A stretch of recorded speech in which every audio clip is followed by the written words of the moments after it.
Seja muito bem-vindo, muito bem-vinda a mais um SEAD Conecta. Eu sou o professor Éder Bento e esse programa é onde a gente encontra tecnologia, educação, inclusão. Aqui a gente discute sobre tudo. É um programa especial da Secretaria de Educação por meio da Diretoria de Inclusão, Diversidade e Cidadania. Hoje eu não errei porque eu tenho uma colinha aqui.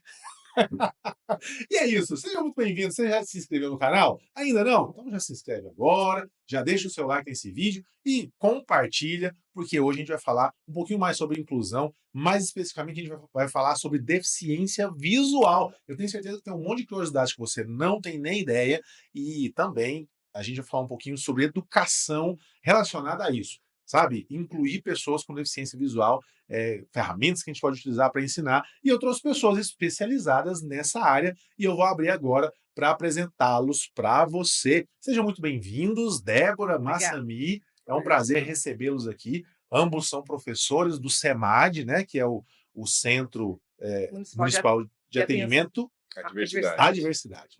É atendimento ou atenção? Atendimento. Atendimento. Então, eu falei certo. Ó, legal. Atendimento à diversidade. A gente já falou muito sobre o SEMAD aqui, o pessoal que acompanha a nossa playlist, né, dessa sequência de inclusão que a gente está falando, os desafios da inclusão, já escutou sobre o SEMAD várias vezes. A gente vai falando ao longo do nosso programa um pouquinho sobre isso. E se você que está assistindo agora esse episódio não viu os outros, eu sugiro que você assista. A gente falou sobre TDAH, a gente falou sobre autismo, falamos sobre musicalização aplicada ao ensino. A gente falou um monte de conteúdo legal. Eu sugiro que você participe, tá bom? Débora, é um prazer recebê-la. Obrigada. Se apresente para a nossa audiência.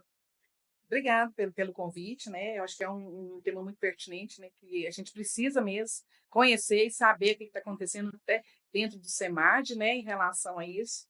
E meu nome é Débora, sou professora há 22 anos no município, trabalho com deficiência visual há bastante tempo com deficiência visual. Sou professora de estimulação visual e orientação à mobilidade. Né? Fiz mestrado agora sobre reabilitação e comportamento, né, do deficiente.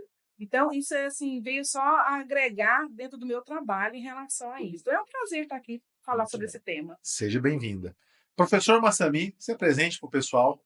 Bom, meu nome é Massami Nakao, sou pedagogo, professor da rede, e meu ensino Braille e a inclusão, a tecnologia, Que os legal. deficientes visuais. Muito bom, muito bom. O Massami, você, professor, também é deficiente visual, né? Sim, sou. Conta um pouquinho, como é que foi? Você nasceu deficiente visual? Não. Eu tenho bronquite asmática, né? Segundo os médicos, é uma palavra muito bonita de falar. Bronquite asmática e fundamento alérgico. Eu não acho bonito, não, mas eles achavam, né? Fazer o quê? Aí, durante um tratamento, eles me passaram um medicamento que me provocou uma alergia chamada de síndrome de Steven Johnson. Aí me levou a uma situação bem grave e dentro dessa situação, uma das ocorrências assim, ruins que me aconteceram foi a perda da visão. Entendi. E você tinha quantos anos? 10 anos. 10 anos. Uhum. E como é que foi essa adaptação quando você perdeu? Você se lembra? Lembro, foi bem difícil, porque na época nós não tínhamos um SEMAD em Anápolis, infelizmente. Então foi uma situação bem complicada. Você já sabia ler, escrever, Sim. mas em uma condição onde você enxergava, né? Isso. E aí, depois disso, como é que foi esse processo? Você teve que aprender aonde, já que não tinha o SEMAD, seus pais, como é que foi? Durante um período, você passa por aquela ocorrência de buscar a cura. Você não aceita a deficiência. Então, você vai em vários lugares, procura diferentes médicos e acaba descobrindo que, no nosso caso aqui em Goiás, tínhamos especialistas aqui bem próximo, né? Em Goiânia. Aí, a partir daí, para-se de procurar a cura e procura-se um caminho. Aí foi quando surgiu o SEMAD na minha vida. Que eles abriram o SEMAD, aí eu entrei, aí eu aprendi o Braille, a orientação à mobilidade, que é o ON, atividade de vida diária. Então, além de ser professor do SEMAD, você também foi aluno Fui lá. aluno lá. Que bacana, cara. E agora retornei como professor, né? Muito bom. E assim, O que é a deficiência visual em si? É a perda total? Tem perda parcial? Débora, o que você pode Sim. falar para mim? A deficiência visual é uma perda, como você falou mesmo, uma perda parcial ou total. E ela pode ser congênita ou adquirida, né? Congênita é quando a criança nasce com um problema. Então, a gente até fala assim, que crianças que enxergam até 5 anos, têm visão sadia até 5 anos, perdeu a visão 5 anos para frente, era como se fosse congênita. Porque ela não tem um mapa mental todinho do que aconteceu. Entendi. Né? De entender o que está perto dela, do material, dela pegar. Então, a visão, ela é o quê? 80% sensorial nosso. Se você fechar os olhos e sair dessa sala, você vai ter uma certa dificuldade, se você não tiver um mapa mental. Se você Entendi. não entender o que está dentro dessa sala. Então, essa perca visual, né? Ou pode ser a cegueira total, ou pode ser a baixa visão ou a visão subnormal, que a gente sempre fala que é a visão subnormal, que é a baixa visão. Sim. E aí tem vários classificação de visão, né? Tem monocular, que enxerga apenas de um olho, ou que é visão total, ou visão parcial, né? Então, assim, tem vários. Cada criança que a gente pega, né, Moçamia? Assim, Isso, cada cada um tem um criança tipo. tem uma particularidade, e cada particularidade é um material que a gente tem que dispor para essa criança. Interessante. Um É recurso diferente. um recurso diferente. E o SEMAD ajuda de que forma? Assim, claro que é uma pergunta ampla, porque, como Uhum. você disse, cada criança tem a sua Super especificado. especificidade. Então, o que o SEMAD costuma ajudar para uma criança que tem uma deficiência visual?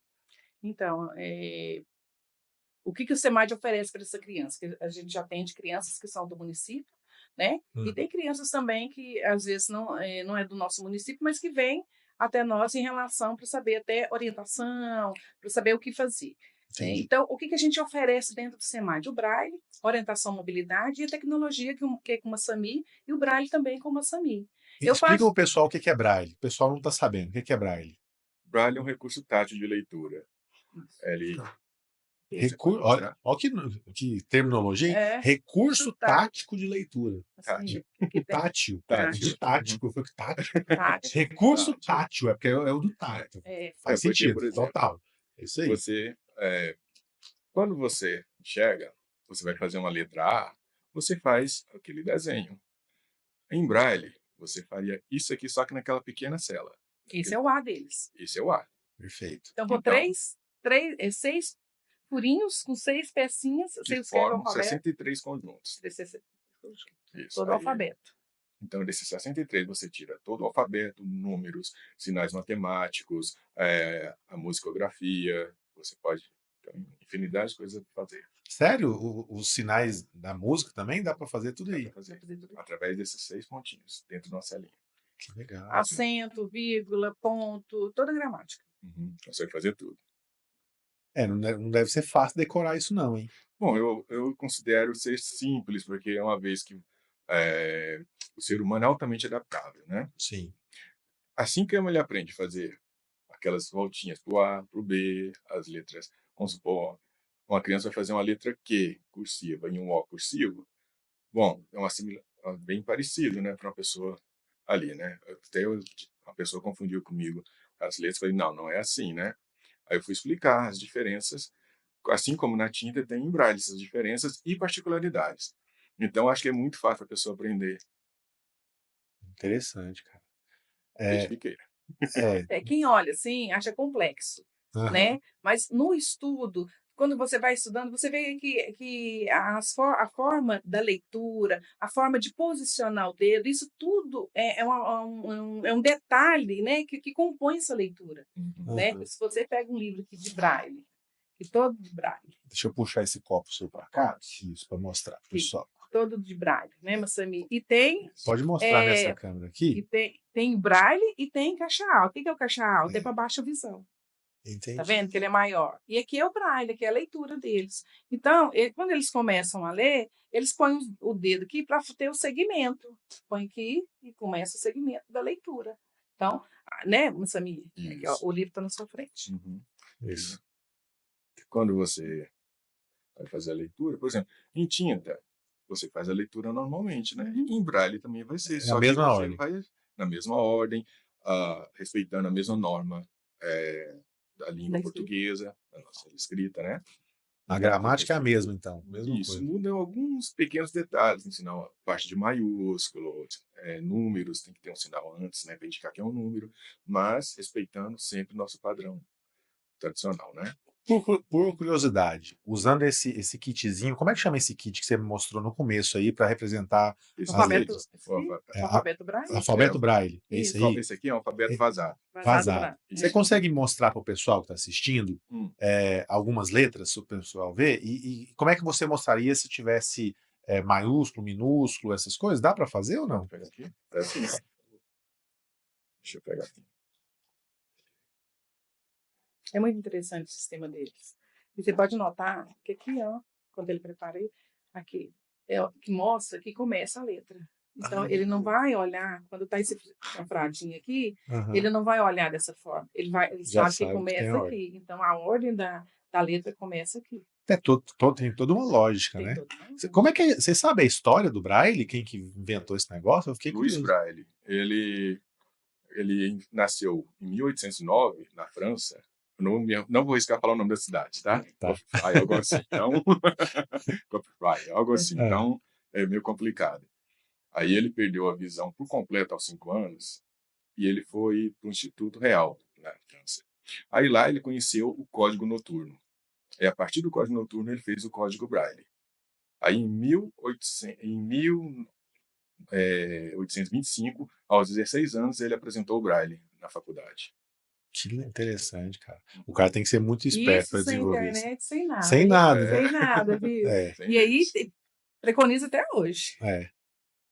Isso. Estende sua mão um pouquinho mais para frente Aqui. e vira para sua esquerda agora. Para sua esquerda Assim. agora. Isso aí. Muito bom. Uhum. Muito bom.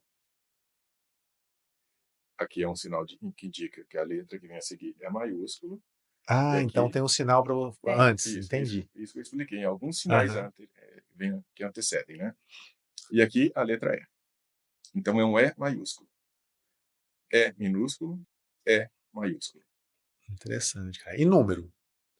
Número, O número segue a mesma lógica Segue a do mesma. sistema numeral, né? Decimal, normal, só que só a que forma de tem um representação. sinal que representa que é um número. Eu vou aproveitar essa mesma letra E. Tira o copo do Massamin para mim aí, Débora, por favor. Isso, Aqui. coloca de cá. Agora, o nosso E acabou de virar o número 5. O número 5, Aqui eu tenho a letra E, agora eu tenho o número 5. Que esse é um Ah. sinal que indica que é um número a seguir. entendi. Aí cada sinal de letra representaria um número, desde que ele tenha esse sinal antes. Sim, mas respeitando que as letras vão até o J, no caso, né? O Sim. A seria o número 1, o E é o Sim, 5, sim, o sim. J é o 0. E esse aqui indicaria que eles são números. Sim. Perfeito, perfeito. Entendi, cara. Ó, eu gostei, hein? Eu gosto de lógica, eu sou da matemática, né? Eu sou professor de exatas. Eu gosto quando as coisas são lógicas, né? Então, olha, Então você vai gostar de mais Então uma informação. você vai gostar do Soropan. Bastante. E mais uma informação. Por exemplo, no Braille, nós colocamos até o J, igual eu falei, que seria 1, 2, 3, 4, 5, 7, 8, 9, 0. Aham. Aí, a partir daí, nós temos as letras da segunda linha. Aí, o nosso E, se você colocar utilizando já a linha de baixo, ele acaba de se tornar um O.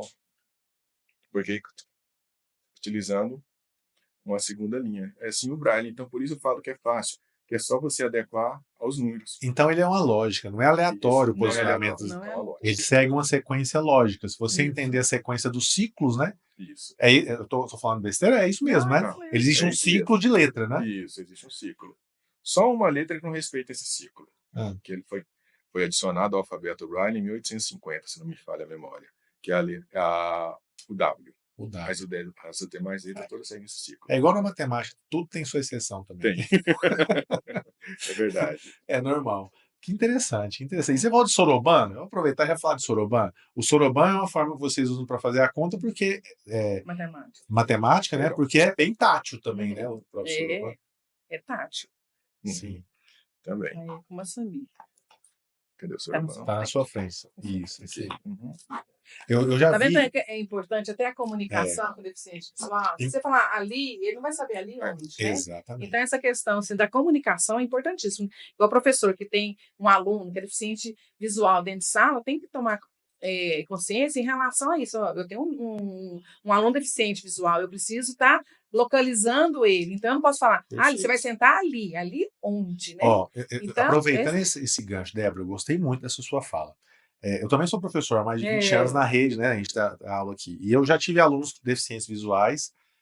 Uma aluna muito querida, extremamente inteligente. Ela tinha deficiência parcial.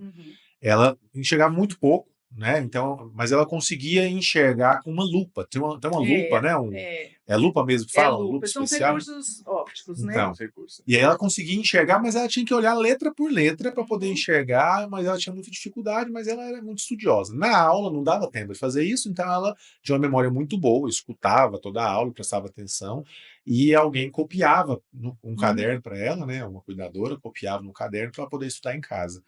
E eu me lembro que quando eu cheguei, eu fiz uma coisa que eu não sei se estava certo, mas eu fiz, acho que eu tive essa intuição de fazer, que foi o seguinte: quando eu vi que ela era deficiente visual, eu perguntei se ela queria me conhecer. E eu perguntei se ela queria me conhecer tocando meu rosto, alguma coisa assim, e ela falou que sim. E aí ela tocou no meu rosto, né, no meu cabelo, na barba, percebeu?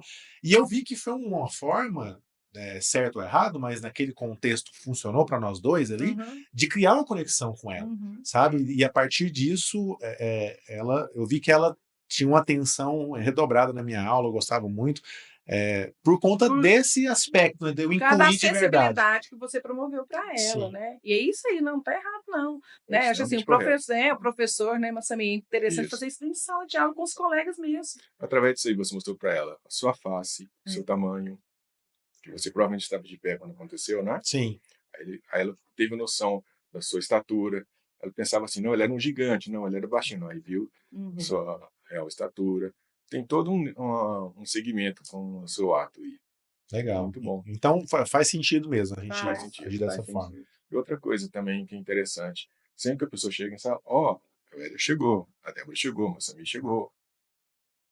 Entendi. Fala que às vezes tem pessoas com vozes semelhantes, né? Parecidas, semelhantes. Então identifica, né? E sua audição pode ser mentira ou verdade, não sei, né? Mito, mas com a perda da visão, a sua audição, você sente que ela ficou mais aguçada de fato ou não? É igual aos outros sentidos. Escuta mais é mentira. A verdade é que você passa a trabalhar melhor com ela. Por exemplo, fui fazer um teste de audiometria agora há pouco tempo. Deu, assim, um nível muito alto lá, assim, até acima do normal. Mas não porque eu escuto melhor, mas é porque eu utilizo melhor a audição. Entendi. Faz sentido. É sensorial, né? Como a visão é sensorial, tem a audição, o paladar. Então, a criança, o olfato, a criança vai...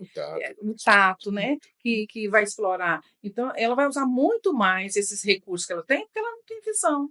Né? Se eu estou vendo tanta câmera aqui, uma televisão ao meu lado esquerdo, o Moacir não está tendo muita noção do que realmente tem dentro da sala. Sim. Ele sabe, se eu relatar, aí que vem a audiodescrição, né, Moacir? Também que é super importante, né? Muito importante, audiodescrição, que é o quê? A gente falar o que tem dentro da sala. Então, o aluno está entrando, tem carteira ao seu lado, tem carteira direita, esquerda, na sua frente tem isso, você vai sentar nesse lugar. Então, assim, relatar o que tem. Como é que a gente poderia fazer a audiodescrição para uma Samig, por exemplo? Como é que seria? Antes eu queria dar uma dica. Tá, pode. Num programa que é igual ao seu, né? Poderia começar. Sou o professor Éder, estou vestido de tal forma, sou de tal forma, com audiodescrição. Então, na abertura eu poderia falar, eu sou o professor Éder, eu sou moreno. Não adianta eu falar 1,84 de altura, que não vai adiantar. Adianta? Eu sou alto, é melhor falar alto? Quanto mais, quanto mais. Eu sou alto, não muito magro, como eu gostaria. É assim. Mas também não tô com a camisa muito azul. assim, não, Alexandre? Tá com a camisa. Uma camisa azul, barba. Né, o cabelo precisando cortar, mas tá aqui o cabelo também. Isso é interessante, sabe? Porque o deficiente visual, ele vai ter uma noção, vai ter um mapa mental, assim, noção do que tem na frente dele, o que está esperando ele, como que é. Então, isso é importante. Aí ele está integrado no meio. Está integrado no meio. Isso é importante. Então, a gente tem assim, várias técnicas, né, que a gente fala em relação a isso, para estar abordando o deficiente visual. que é a audiodescrição, que tem que falar mesmo em relação a tudo que vou fazer. A gente subindo na rampa, eu falei, Moçambique, tem uma rampa, tem um corrimão aqui, legal você pegar no corrimão, pode pegar? Tá, vou pegar. Pegou, andou normal, terminou, rodou, voltou. Então, assim, isso aí dá uma certa liberdade, autonomia, então Sim. isso é importante. Eu lembrei de uma coisa, você falando de caminhada, eu já vi que em lugares públicos, praças, essas coisas, tem aquelas marcações no chão também, Uhum. que é para isso, não Isso, é? piso tátil. Como é que funciona aquele tátil. piso tátil? Como é que funciona? É o seguinte, você vai seguindo ele. Aí ele tem algumas marcações nele que indicam, vamos supor, que tem uma porta à esquerda ou à direita, que você pode prosseguir ou não.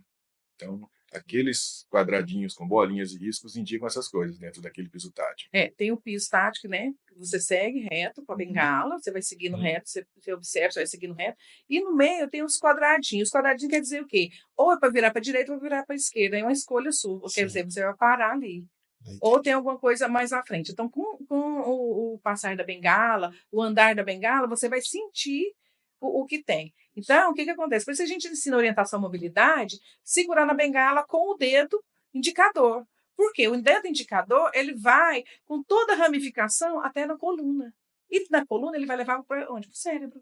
E isso aí vai fazer um mapa para ele saber como que ele está tateando. E ali ó, é o dedo. O dedo em cima da bengala, a bengala vai ser o quê? Prolongamento do dedo dele. Prolongamento do braço dele. E ele vai sentindo. Então é tudo sensorial. Quando a gente fala deficiência visual, a gente fala em sensorial. Tem que ser trabalhado. Ó, eu tô gostando muito desse programa. Você tá gostando desse programa? Quem tá assistindo aí, você tá gostando? Eu tô gostando, porque eu tô aprendendo um monte de coisa diferente que eu não tinha nem ideia. E eu acho que as pessoas precisavam saber disso, porque quanto mais você tem conhecimento sobre um assunto, melhor você pode agir em determinadas situações. Então, essa questão da audiodescrição, essa questão, né, da orientação à mobilidade, eu acho que é bem importante as pessoas saberem, porque é uma forma verdadeira de inclusão, é isso, né? Às vezes, você aceitar a diferença do outro e às vezes adaptar, né? E às vezes, sabe, professor, tem pessoas, criança, adulto, que passa por esse problema. Às vezes está com déficit visual e fala assim, como que eu vou me locomover? Onde eu vou? Né? Então chega para mim, para uma Sami muito adulto, que tem perda visual. Então, assim, a gente vai inserir, vai ensinar, uma Sami vai ensinar o braille, vai ensinar orientação à mobilidade, ensinar a questão postural, né? Lateralidade. Precisa muito isso, a questão corporal, porque eles têm uma tendência, até as crianças mesmo, de andar com a cabeça baixa. Anda com a cabeça baixa para quê? Para a questão auditiva está em primeiro lugar para eles. Para quê? Ouvir o que está acontecendo. Uma forma de prevenir. Né? Até a marcha, eu falo que a marcha deles, o andar deles, é uma marcha cautelosa. Porque não sabe o que está na frente. Então tem que ser cauteloso. Né? Que pode cair, tem um buraco, alguma coisa assim. Então, isso é muito importante as pessoas saberem. E a gente gosta de falar disso, porque eu e a Massami trabalham muito com isso, né, Massami? E a gente gosta de falar disso. Então, a gente assim, troca muita ideia, a gente estuda, a gente lê em relação a isso. E em relação ainda sobre essa orientação à mobilidade, você falou da bengala, que é uma forma de organizar, essas marcações também sensoriais, mas existem também os animais, no caso o cão-guia, né, que costuma utilizar. Isso. Como é que funciona? Massami, eu não sei se minha memória está certa ou está errada, mas eu ouvi falar que parece que você tem um cão-guia. Eu tenho um cão-guia, o Elvis. É o Elvis. Como é que funciona? O Elvis, ele tá de férias, está de atestado? Ele está de atestado. Ele está de atestado, fez uma cirurgia. Fez cirurgia na perna, não pôde vir trabalhar. Mas ele está tudo bem. O Elvis está tudo bem. Está se recuperando. Legal. E o Massami é o único de Anápolis que tem o cão-guia. Se você quiser depois tirar uma foto ou mandar um videozinho do Elvis, a gente coloca aqui para o pessoal assistir. Beleza, né? aí, Massami. Ver o Elvis aí, ele não pôde participar aqui presencialmente, mas a gente mostra o Elvis. É um cara importante aí, não é? Demais. Então, conta um pouquinho sobre o Elvis, Massami. É a questão de mobilidade, por exemplo, andar com o Elvis, né? Primeiro vou falar como adquirir, né? Eu acho que é o importante. A gente faz a inscrição pelo Instituto Federal, né? Instituto Goiano Federal. Perdão, Federal Goiano. Estou igual você, eu confundi um pouquinho, né? Instituto Federal Goiano. Normal. Aí, acho que é a água que você bebeu. Deve ser, viu? Contagem. Aí, nessa inscrição, você passa por uma triagem, né?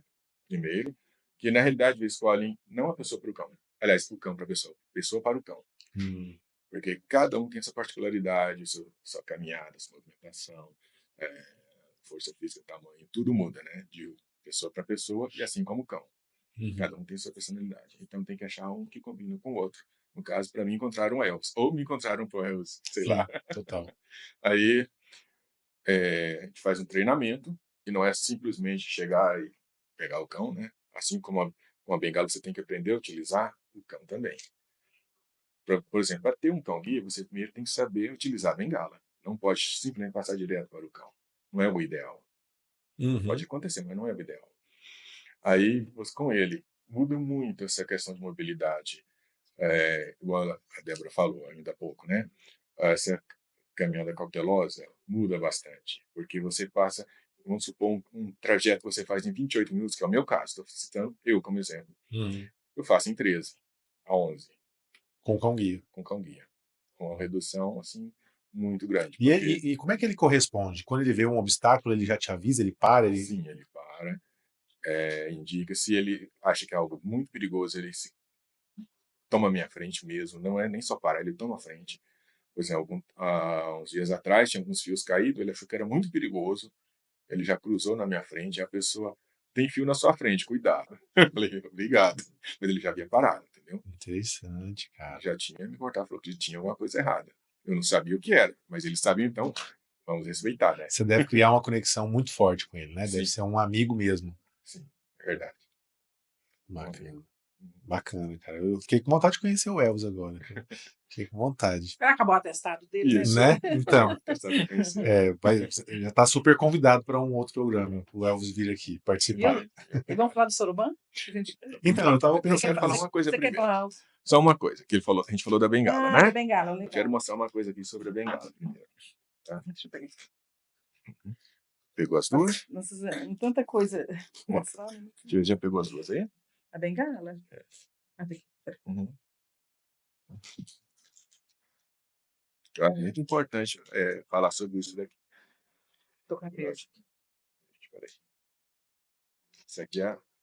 Essa é a polêmica. Essa é a polêmica. Vamos começar primeiro por essa.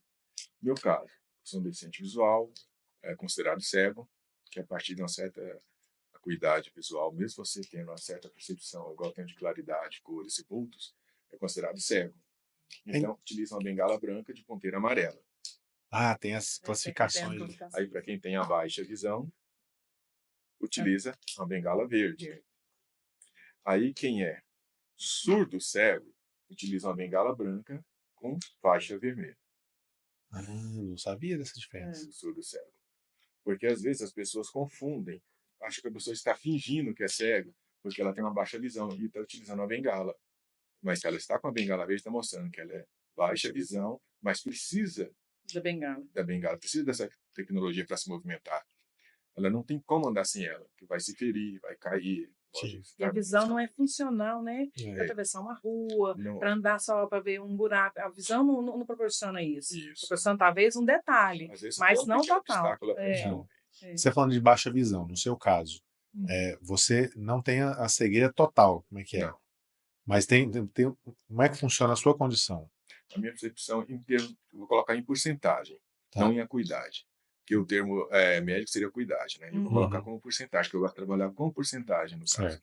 O meu seria equivalente a quase 1%, pouco menos de 1%, na real. Entendi. Então não enxerga quase nada mesmo. Quase nada.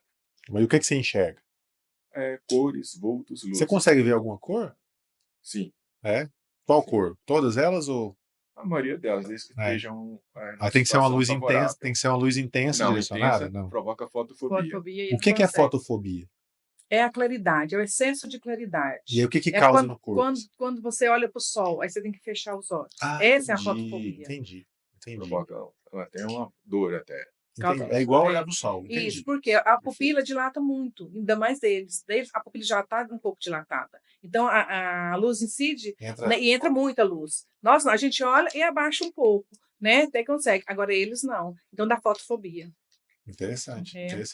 Que é uma forma do corpo proteger a retina, né? Porque a luz, quando entra direto, ela pode queimar a retina, né? Exatamente. Isso. E aí, o que acontece, falando já da fotofobia, em relação aos materiais dos alunos na sala de aula? né? Se tiver uma mesa branca com uma folha branca, dá fotofobia, porque é muita claridade. Reflete. Aham. Então a gente tem que usar o quê? Contraste. A gente usa o contraste.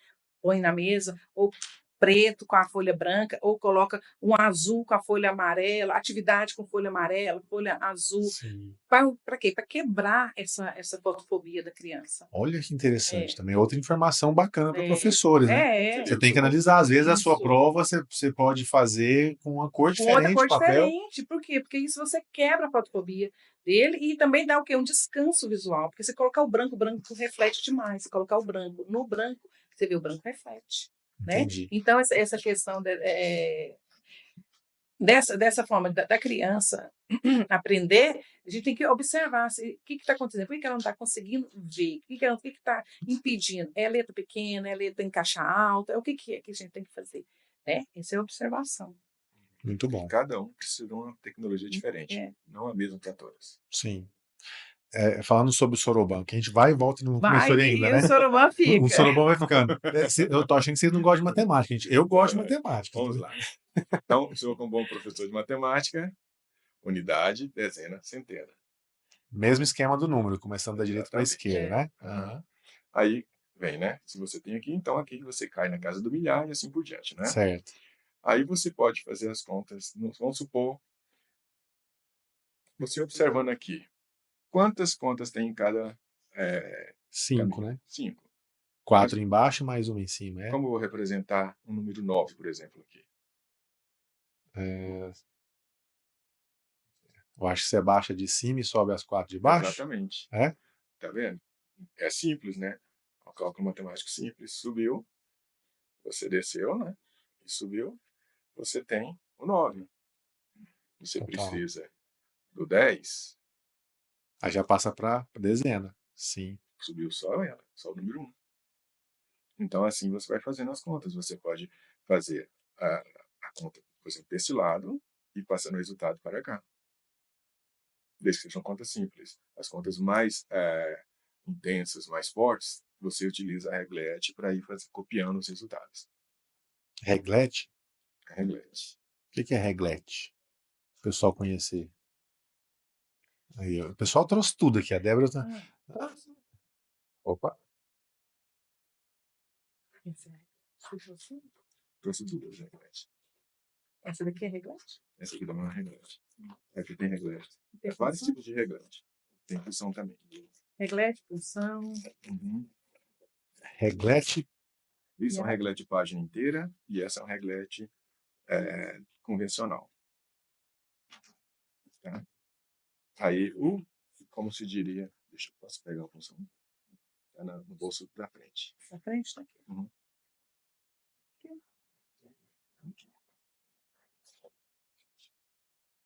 São muitos recursos, né? Ferramenta, né? Você E é sabia? isso que é importante. Sabe o que eu acho importante? O professor apropriar disso. Sim. Porque como que eu vou ensinar meu aluno que está dentro de sala de aula? Professor GE, professor de ensino regular, como que eu vou ensinar meu aluno se eu não sei o Braille, se eu não sei o Soroban, se eu não sei mexer com a reglete, que é o recurso que ele tem. E a máquina também, né? A gente tem a máquina de Braille também. Uhum.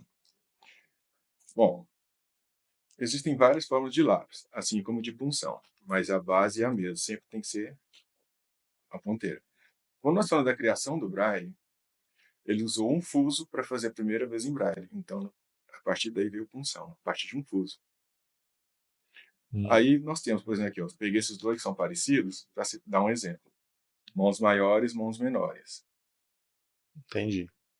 Aí tem os anatômicos e os tradicionais, que são esses assim mais redondos. Esse é o mais tradicional de todos. Entendi. E como é que funciona isso, Massami? A gente vai colocar uma folha de papel em cima? Isso, nela, encaixa nela. Em cima dessa Você tem uma estrutura. folha aí? E aí Não você tem vai. folha. Vou te dar uma folha. Deixa eu só colocar as duas funções aqui dentro. Que eu trouxe para ter essa diversidade. A gente está mostrando tudo aqui ao vivo. Ó. Volta a câmera para mim aqui, Rodrigão.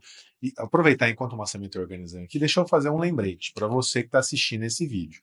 Saiba que aqui no SEAD, que é o Centro Municipal de Ensino à Distância, a gente tem muito conteúdo voltado para você que é estudante, para você que é pai, mãe, e está com seu filho aí com dificuldade em língua portuguesa, matemática. A gente tem um monte de aulas gratuitas aqui no nosso canal no YouTube, de primeiro até o 9º ano. Você pode acessar essas aulas, assistir, tirar sua dúvida, deixar nos comentários. Se você não encontrar o conteúdo que você está buscando, deixa nos comentários aí que a gente vai produzir esse conteúdo para te ajudar, tá bom?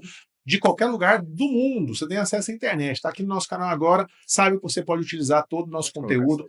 Em todos os nossos vídeos, na descrição, você tem também links com materiais de apoio, né, os slides das aulas, simulados, atividades que você pode utilizar para participar ativamente do SEAD e melhorar os seus resultados aí como estudante. E se você é adulto, e quer aprender também, quer retomar os estudos, aproveita as aulas, tá? A gente, inclusive, tem aulas voltadas para servidores públicos, a gente tem aula até de primeiros socorros aqui. Então, tem muita coisa bacana. Navegue no nosso canal, vai ser muito bom ter você participando com a gente aqui. Beleza? Interessante, ó. O Massami já mostrou aqui. Massami, você pode levantar na sua frente, só para o pessoal entender. É como se fosse uma prancheta, isso, como se fosse uma prancheta, e aí em cima tem, é como se fosse uma régua, né? Estou fazendo uma audiodescrição aqui, eu acho, não sei. É como se fosse uma régua cheia de furinhos. E esses furinhos, presumo, é para ele pegar aquela ponteirinha, mostra a ponteirinha aí. Que é a punção. Que chama punção. Punção. É uma pontinha de ferro que você consegue colocar nos buraquinhos ali e pressionar no papel para fazer o alto relevo, é isso? Isso, exatamente. Bacana, hein? Todos os furinhos aqui tem 6. Cada E serinha vai dessa. Que é aquele Cada esquema que ele serinha. mostrou nessa Isso. estrutura aqui, né? Nessa estruturazinha aqui. Beleza. E aí ele vai começar a escrever da direita para a esquerda. Isso. E ler da porque- esquerda para a direita. Uhum. Eu fiz primeiro só uma cela cheia, aí vou pular um ponto e vou fazer o seguinte. Qual o seu nome? Soletrando? Ah. Soletrando. E-D-E-R. É, D de dado, ok. E de novo e R de rato.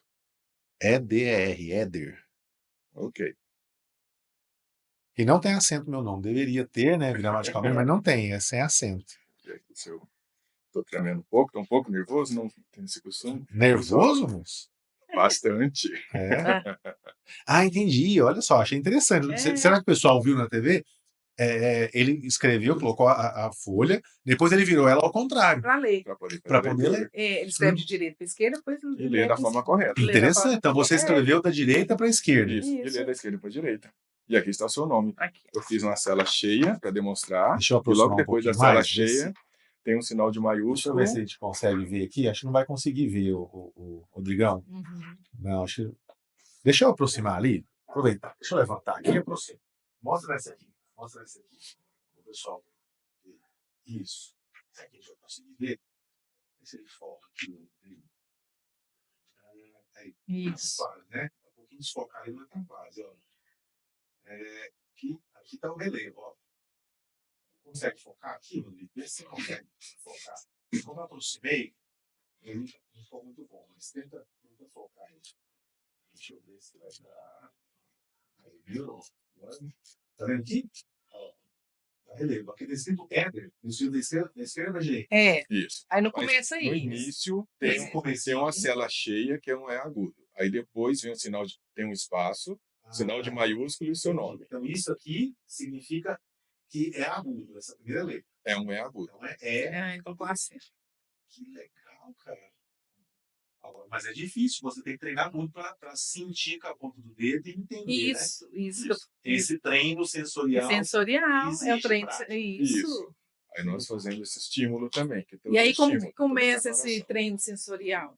Começa através de massinha, começa força muscular, começa a pegar objetos, né, encaixe. Isso aí é um treino para quê? Para coordenação motora fina e coordenação motora ampla dessa criança. Ela tem que ter uma leveza para passar a mãozinha. E tem que ter, às vezes, uma força, medir a força dela para pegar na máquina, porque a máquina também ela é forte. Nós trouxemos a máquina.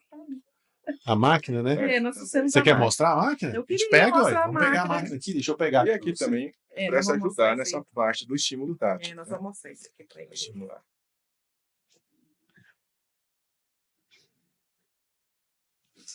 Isso é uma bagunça.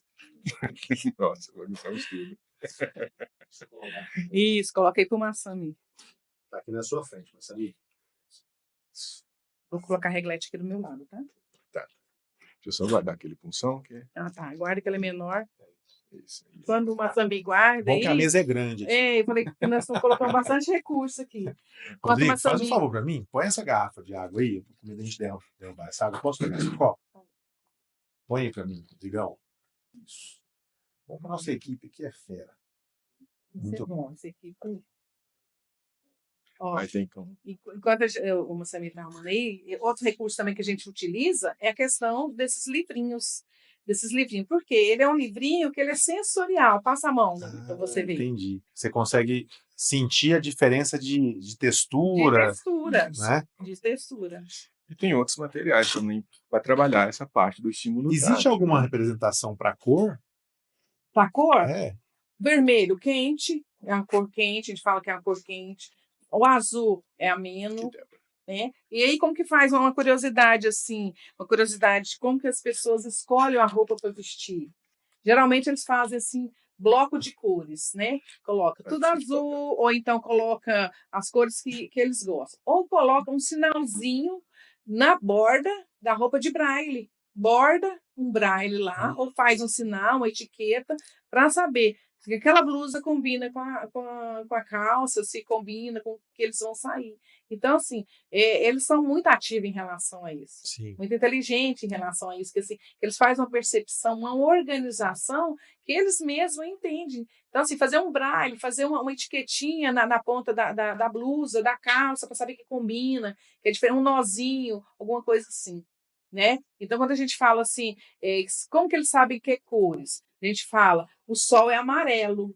Aí tem a representação natural da natureza. As flores tem várias cores. Tem cor de rosa, tem branca, amarela, né? As folhas são verde, a árvore tem a copa. Então tem todo um desenho, todo sensorial que a gente faz para essa criança ter um domínio sobre Com isso. certeza, se a pessoa ela ficou cega depois, ela vai conseguir casar melhor essa fala. Essa Né? fala. Porque ele tem uma memória daquela um mapa cor. mental, a gente fala mapa mental, né? mental. Esse mapa mental ficou. Porque se a gente fecha o olho, eu consigo imaginar uma rosa vermelha. Porque eu já vi, eu consigo imaginar e eu consigo enxergar na minha mente, né? Agora, se uma pessoa que nasceu sem enxergar, vai ser complicado ela imaginar, porque ela nunca viu, né? Se eu falar para você assim, ó, imagina uma girafa. Você já imaginou. E quem nasceu cego congênita? Tem imaginar como essa girafa tem pescoço longo, que é amarela, tem pintinha. Sim. Então tem todo o detalhe. Né? Então a gente faz isso para que eles apropriem disso também. Né? Tem esses desenhos aqui que a gente faz, ó, um carro, mas feito com barbante. O que eles vão fazer? Vão colorir. Tá? Colorir, não sair da extremidade aqui, mas vão saber, eles vão passar o dedinho e vão saber que é um furgão. Para entender o formato. O formato, né? E aí, aqui, eles também vão apropriar do quê? Do lápis, colorir. Vamos colorir. Por quê? Quando eu mexo a minha mão, o meu punho, eu estou o quê? Apropriando também para minha escrita. Então, é isso que eu sempre falo para as professoras. Desde pequenininho, que está lá com chocalho, quando está com chocalho, tem um propósito. Aquele chocalho é o quê? Para a questão do punho, ele amaciar para a escrita. Futuramente a criança vai para a escrita. Então, assim, toda essa brincadeira... coordenação motora fina. Essa coordenação motora fina. Então, precisa disso. Então, esse colorir, por mais que ele não enxergue, ele vai colorir, mas vai pôr a mãozinha aqui. Né? Então, a gente faz esse tipo de adaptação para a criança. Então, nós incluímos a criança em todas as atividades. Todas as atividades nós incluímos a criança. Muito bom, muito bom. E esse exercício aí capacita a criança a segurar uma punção. Isso. Ajuda. Total. Ajuda. Porque se ela está com lápis, ela está com punção, né? Isso. Pouca coisa de posicionamento. Posicionamento do punho, mas o punho é o mesmo. Né? A articulação é a mesma. Usando uma analogia, me corrija se eu estiver enganado. A punção, né? A punção seria o lápis. Isso, né? isso. E a máquina é como se fosse um computador, né? A pessoa vai digitar, é uma é isso? mesmo. Seria a máquina não, mas que eu falo no sentido de gerar a nota, né? Gerar a nota não, gerar a letra. No caso do computador, a gente só digita no teclado e vai gerar a letra ali. No caso do Braille, a máquina ela vai facilitar esse processo igual o teclado facilita para o Igual computador. a Reglete faz. Isso. Entendi. Igual a No Reglete computador faz. também Aqui existe tem uma folha, ó. a parte de inclusão tecnológica, né? Nessa parte aí. Sim, nos teclados eles programas. também têm, né? Sim, sim. Pode sim também. Aí, com o computador, você utilizando alguns programas de vozes, por exemplo, você pode usar o Office normalmente, Entendi. dentro de um computador normal. Aí, para quem tem uma baixa visão, igual a Débora estava falando, usando o contraste, você pode ativar o Windows mesmo. Eu gosto muito de utilizar o Windows. Ele tem um alto contraste. Então, meus alunos que têm baixa visão ou uma subvisão, então a gente coloca ali nessa faixa, né? O alto Sim. contraste, de acordo com a necessidade dele. Sim. Existem programas para inicializar, que eu considero que é inicialização, igual o DOSVox. Então, existem programas para computador e para celular. Ah, eu entendi que você falou da máquina agora. É porque isso aí é como se fosse uma máquina de escrever mesmo, né? Isso. Mostra na outra câmera aqui, Rodrigo, o pessoal ver. Pode virar ela? Pode. Entendi. É uma máquina de escrever mesmo. Porque hoje em dia, se é uma criança, você fala máquina de escrever, ele não tem nem ideia do que é máquina de Não escrever. tem. Não tem. Mas eu falo de máquina de escrever, eu já escuto o barulhinho na minha cabeça já de máquina de escrever já. O trim. Todos nós, né? Menos as crianças. É.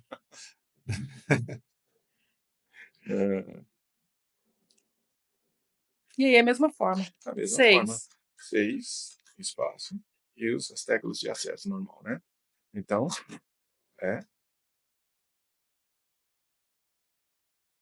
Viu que tem que ter uma força maior do que a posição? Entendi. Então, aqui, deixa eu ver aqui. Novamente, deixa eu ver aqui o seu nome. Muito bom. Só ver se colocou aqui corretamente, né? Eu falei, como a gente está um pouquinho nervoso, tem que confirmar, ver se a escrita saiu pelo menos. Não, muito bom, achei muito interessante. Então, esses são os Sensacional. recursos que são utilizados, que tem que ser utilizado também dentro de sala de aula, né? E tem as tecnologias. Uma pergunta que vem na minha mente aqui agora. No caso de letramento, né? Você vai ensinar a criança a ler e escrever. Alfabetizar, de fato. A gente ensina primeiro ela a conhecer as letras, aí depois a gente começa a mostrar o conceito de sílabas, né? Sim, é todo o processo. Para pessoas com baixa visão, o processo é o mesmo, só utilizando o Braille, ou tem alguma adaptação para isso também? Só mostrando. O baixa visão, o que acontece? Dependendo da dificuldade dele, o que a gente usa? A gente usa esse caderno aqui, que tem as pautas ampliadas. A gente usa essa pauta aqui. Por quê? A letra dele vai ser maior. Então, ele precisa usar essa pauta aqui. Geralmente, eu falo para as mães colocar isso aqui numa folha azul, que quebra a fotofobia, porque é baixa visão. Entendi. Né? A gente vê assim, a questão da criança. Tem criança que, às vezes, é baixa visão severa, que tem que ir para o Braille. Que ela não tem condição de estar fazendo a escrita. Porque a escrita é demorada. Ela não consegue a parte da visomotora, que é olhar para o quadro e copiar, olhar para o quadro. Esse visomotor cansa ele. Ele não consegue, ele não enxerga lá. Entendi. Né? Então, a gente também sempre fala para os professores colocar a matéria, a prova, aliás, a aula na lateral, que ele vai fazer o quê? Ele vai copiar aqui, ó. Não deixar ele sem fazer a atividade que ele tem que fazer. Né? E a gente tem outro recurso aqui também,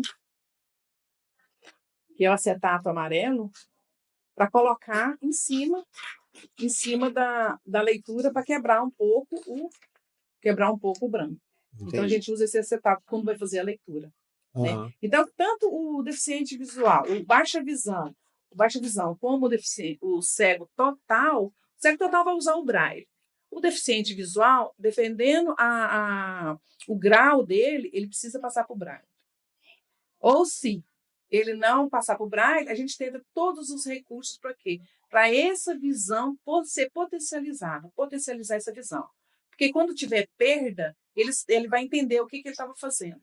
Então, a gente trabalha cores, trabalha formas, quadrado, círculo, trabalha todas as formas com ele. Por quê? Para ele ter um mapa mental de todo o material que ele vai precisar.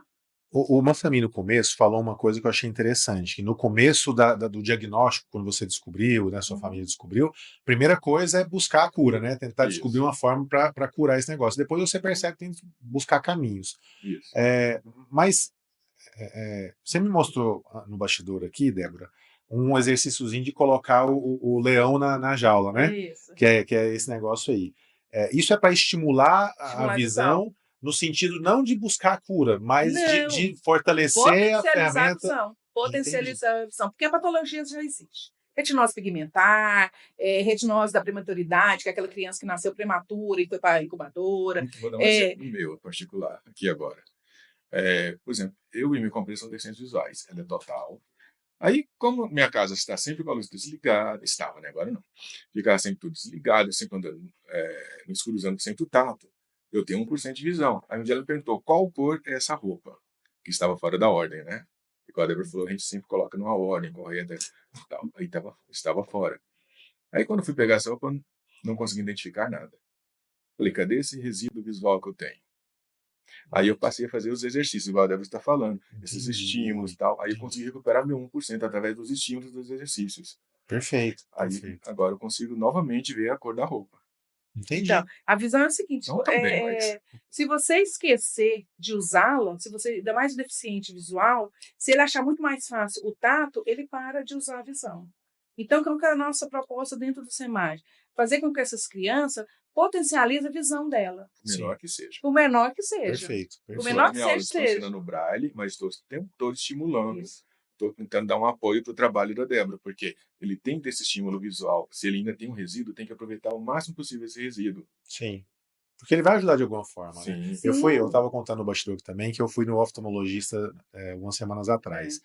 E aí o médico disse que eu tenho necessidade de um pouquinho, né, de grau ali, um pouquinho de óculos, mas ele me disse o seguinte, que não ia receitar óculos nenhum exatamente por isso. Porque quando você coloca o óculos, o seu olho para de se esforçar para enxergar de uma determinada forma e você vai acabar aumentando o grau que você precisa hoje. Então, ele falou, vamos colocar o óculos só quando de fato precisa. Por enquanto, o grau que você tem não precisa. Então, vai tocando tranquilo e quando chegar o momento, a gente coloca o óculos justamente para manter o olho estimulado, não é isso? Porque o caso nosso é a questão de refração. Só a refração. Não é patologia. Sim. Né? É uma refração. Então, Por conta do excesso de tela, né? O óculos resolve. O óculos resolve. Agora, a criança deficiente, o baixa visão, às vezes nem o óculos resolve. Por quê? Porque o grau não chega onde tem que chegar. Entendi. O grau não chega. Então, tem que ser usado outros recursos. Então, a gente faz exercícios, a questão visual, né? A estimulação visual lá é estimulação, não é reabilitação. É estimulação. Reabilitação seria na saúde, mas nós fazemos a estimulação, que é uma parte pedagógica. Eu quero usar todo o potencial daquela visão daquela criança para que ela chegue na sala, ela esteja bem. Ela consegue visualizar um pouco longe, um pouco do lado dela, o lado direito, o lado esquerdo, tá? Ensinando isso aí, como que ela vai posicionar, porque nós temos o plano inclinado. O plano inclinado, vou pegar aqui, tá, Marcelinho? Dá licença. O plano inclinado a gente utiliza para que, são recursos. Esse aqui é o plano inclinado. Para que serve o meu plano inclinado? Meu plano inclinado serve para mim colocar aqui meu livro aqui, para não me cansar, para mim não ficar muito com a cabeça baixa, né? E procurando. E aqui eu estou visualizando. Então, a minha cervical, ela tá acomodada para minha leitura. Então, esse aqui é meu plano inclinado. A gente utiliza bastante o plano inclinado para criança, né? Dentro de sala Acho de aula. que todo mundo deveria usar, né? Porque antigamente as carteiras tinham esse negócio, não tinha? Tinha aquela parte, né? Que chegava mais assim. Então, era importante isso também. Então, você já estava visando a questão cervical, porque você vê hoje muita criança com a cabeça baixa, que dá até, né, problema postural. Isso aqui. E uma coisa que a gente trabalha muito dentro da orientação à mobilidade é a postura. Tem que trabalhar a postura. Porque se eu ando muito com a cabeça baixa, privilegiando minha audição, como que fica a questão minha corporal, né? Então, eu posso privilegiar a minha questão de audição, mas eu posso prejudicar outras coisas. Né? Mas eu posso beneficiar a minha coluna, né, e minha postura para eu poder andar, continuar. Olha, eu confesso que todo programa que eu tenho feito nessa linha de conteúdos voltados para a inclusão, eu estou me apaixonando cada vez mais no SEMAD. Eu acho que eu vou mudar para lá, vou começar a ser Você não vai professor do arrepender, SEMAD, não. né? Muito bem recebido. Então, mas acho que é bacana, sabe? A gente vai O aprender. conhecimento é bom, né? Muito O bom. conhecimento é bom. Estava até vendo uma fala da Ellen Keller. Ellen Keller foi uma surdo-cega, né? Ela de 1800 e tanto. Então, ela falou assim que a maior satisfação dela foi quando a professora chegou, a professora Anna Sullivan chegou, por quê? E abriu os caminhos para ela. Então, ela é deficiente visual e ela era surda. Então, como que ela ia aprender isso? Né? Então, ela aprendeu o braille tátil, que é na mão. Sim. Né? Então, assim, isso tu viu, 1800 e não sei o restante. Mas foi, assim, uma descoberta muito grande. Então, a função do professor é muito importante. A professora dela levou Libra Tátil. Né? Libra Tátil, Libra Tátil, verdade. Libra Tátil. Foi Libra Tátil que fez com ela, né? Então, assim, e a gente, dentro da inclusão, a gente tem muito desafio. Não adianta falar assim que a gente sabe tudo que a gente não sabe. Porque cada aluno que chega, né, Massami, que chega para nós, é uma particularidade, é um desafio. Tem criança que é super bem resolvida, né, em relação à tecnologia, faz texto. Tem um programa que chama DOSVox, que até o Massami é muito bom para falar sobre isso, esse programa. Ele é um áudio, vai escrevendo, ele vai falando. Então, para eles é muito bom. Então, eu tenho aluno meu que faz frase no DOSVox. Tem criança que não sabe ainda pegar no teclado. Né? Então, isso aí você vê o desenvolvimento da criança. A parceria da família é importante e Muito. do professor também. Extremamente importante a participação da família. Muito bom. Eu ia pedir, a gente já está caminhando para o final, a conversa foi boa, mostrando muita coisa legal, e eu queria pedir para vocês agora uma mensagem especial que vocês gostariam de deixar para os nossos telespectadores, né, ouvintes, ou sei lá, se você está só ouvindo ou está assistindo também a gente.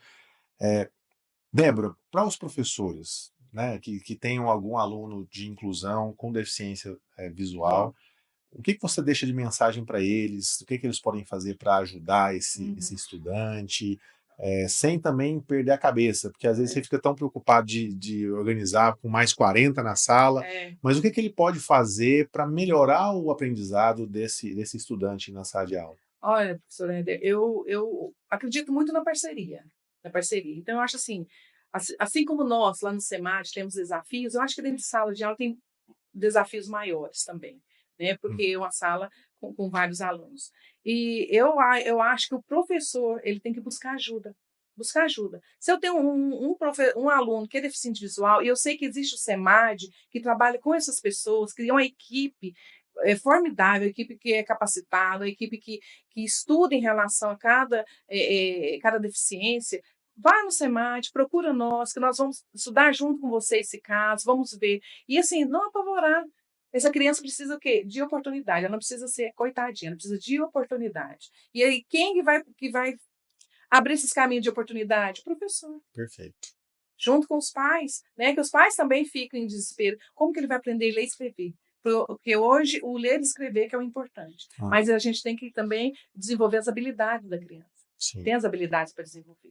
Muito bom, muito bom. Massami, aproveitando o gancho da Débora sobre os pais, a família, que recado você daria para as famílias que acabou de receber o diagnóstico de um filho com baixa visão, com deficiência visual de maneira geral? O que você aconselha? Qual a mensagem que você dá para essa família? Qual que é o próximo passo? Eu aconselho primeiro ter calma, analisar a questão e depois procurar ajuda.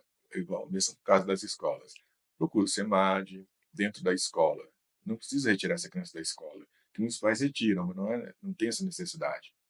Procura a escola e o SEMAD. Aí, dentro dessa parceria, escola, SEMAD e família, nós podemos ajudar e essa criança pode desenvolver dentro dos estudos, normalmente, dentro das suas capacidades, né? Muito bom. Pessoal, obrigado pela presença, sabe? Gostei muito do papo, aprendi muito, tá? E eu espero que a gente possa conversar mais vezes sobre esses assuntos aí. Quero muito aprender. E você de casa, espero que você tenha gostado também. A gente trouxe muita coisa, a mesa ficou cheia de itens aqui. Espero que você tenha aproveitado. E lembre-se de se inscrever no canal e acessar todas as nossas playlists aqui. Tem muito conteúdo bacana. Se eu fosse você, eu gastava mais tempo aqui, aprendendo, desenvolvendo o seu repertório, e conta com a gente para isso, tá bom? Forte abraço, até a próxima.